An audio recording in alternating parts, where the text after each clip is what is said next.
Hey, welcome to Flight Test. I'm Josh. This is Josh. Hi. And today we're talking about the AT-6 Texan. From Texas. Yes, well, it's actually not from Texas. Well, that's a dumb name. I don't know why they call it a Texan, actually. Okay. But I do know it was a World War II trainer, and there's a lot of people that really, really love this plane out there. And originally, it did not come with these colors. Yeah, it used to be yellow, right? Yeah, they used to be yellow, and a matter of fact, Hobby King is changing that and stuff. They picked this color because it was pretty visible in the air, thought people would like it, and they're going back to more of an original scheme. But frankly, in the air, it's much more visible with the orange, so if you like the orange, go with the orange, but yellow's coming. Yellow is coming soon. The plane is very, very small. I tell you what, any guys out there with a subcompact car, you could probably even put it on the back of a bicycle, to tell you the truth.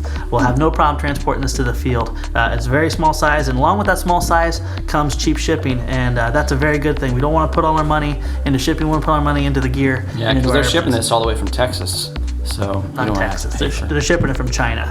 Oh, and wow. You're going to get out of the box, and it's probably going to be ready to fly, truthfully, in about 25 minutes and stuff. Very, very easy to assembly.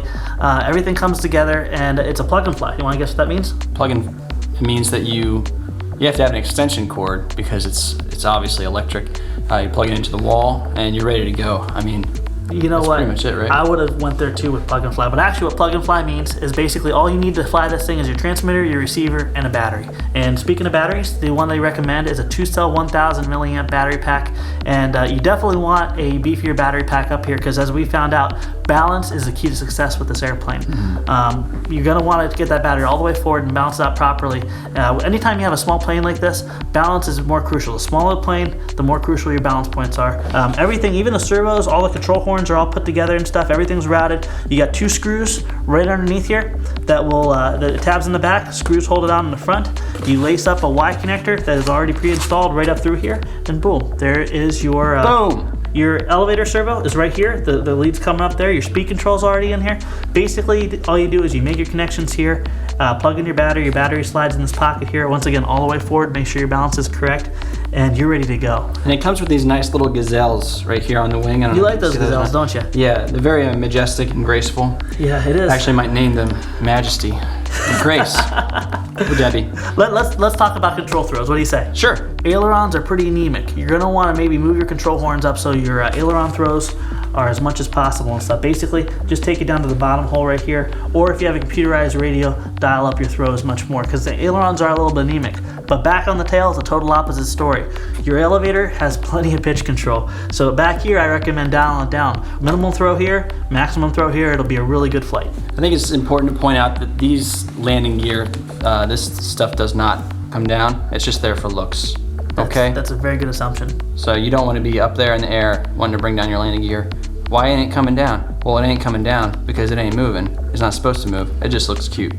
Just like the rest of the plane. It's cute. Tell you what, Josh, to give you glue with this thing, and basically the only 2 spots you need to glue back here is your tail and your rudder right here, okay? Your elevator and your rudder. And for you guys out there and for you to know, you definitely want to clean the areas where the glue is going to hold. You definitely want to clean the paint off away from that area.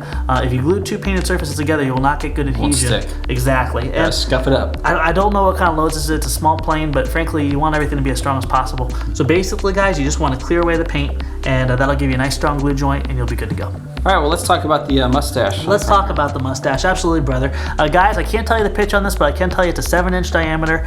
Guessing on pitch, I'm thinking it's probably a 7.7, 7.6, something around there. But we did find something out kind of cool. We were flying Texan on a 3-cell, and we put an 8.4 GWS, and it flew beautiful. So if that's another alternative prop, say you bust these up, having so much fun with it, yeah, 8.4 GWS is great. So what plane was it that we discovered that with? It was one looking very similar to this. Did it look anything like this one right here? Yes, it did. Huh. Raised back from the dead. Back from the dead. Oh my goodness, angry swordsman can't keep this guy down. So Josh, tell everybody what we did to fix it. Well, it was actually very, very simple. Our good friend Chad, the director, put this together. It took him about 20 minutes to fix. It was a very, very simple fix, and he probably put about a good hour worth in painting it and kind of increasing the awesome factor.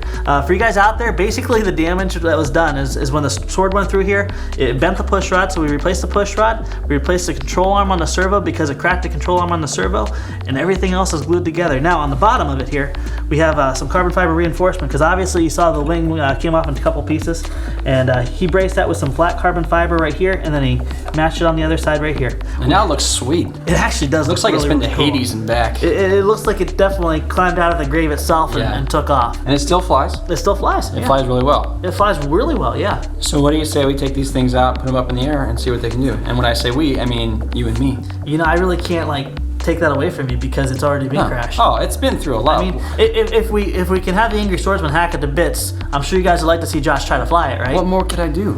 Although we're gonna let my good friend Josh here try to fly it, I wouldn't recommend this as a beginner plane and stuff. I think it is a strong intermediate plane. You can have a lot of fun with this thing, but it is not for a beginner skill level. I'm not really a beginner though. I mean, no. I've been here for you're 3 months. You're just 2 jumps away from being a pro. I've flown 3 times, so. He's ready, folks. And that's not even counting the flight simulator. And you know what? You're gonna fly the one with the 3 cell on it too. Yeah. Yeah. All right. Nice. Let's do it. All right. Let's take it out. I'll take that one. You take this one. Okay. There's a good spot. Okay. All right, friend. You ready for this? Yeah, it's snowing. Beautiful Northeast Ohio weather once again. Windsock's nice and straight out or frozen, either or. And let's get this thing up in the air because I'm cold. Yeah, let's go. So, all right, guys, we're gonna pop this off here.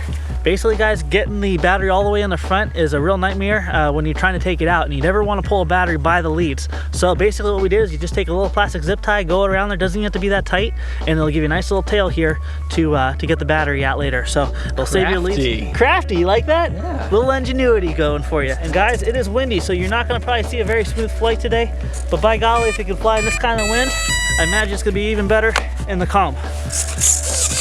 Right, left, up, down. You wanna launch me? Sure. Ready? Ready, go for it.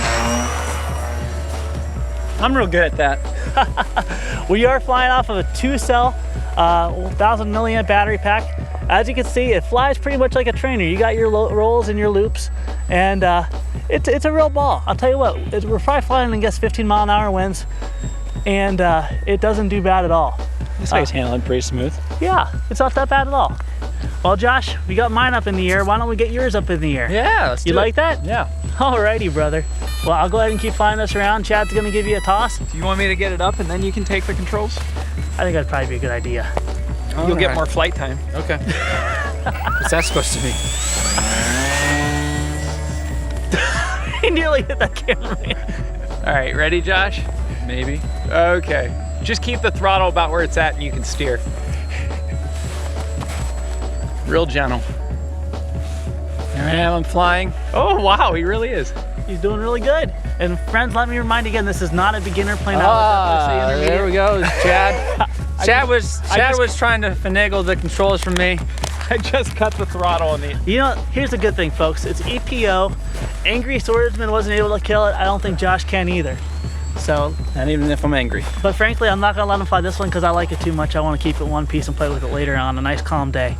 So, Our friend John Coyle is going to go grab it for you. That was a good nose landing. All right, well, thank you. that's good. Well, I just landed mine, and John Coyle is bringing yours. Okay. Looks like it's in one piece. It actually does look in really good shape. Yeah. Holy cow. Now guys, good. you saw the crash. There's a testimony to flying a plane. If you ever get in a pickle and you know you're gonna crash, a lot of people try to steer it out. First thing you wanna do is get back on the throttle. If you take away the speed of the airplane, you take away the inertia of what it hits, and oftentimes if you can get your wings level after that, you're in good shape. We wanna thank Hobby King for putting so much time and energy into this little guy. I bet you a lot of you are gonna really enjoy it, and I see it at a lot of flying fields in the near future. So, All right, let's go grab yours over here. Sounds and, good. Thanks for watching. thanks for watching.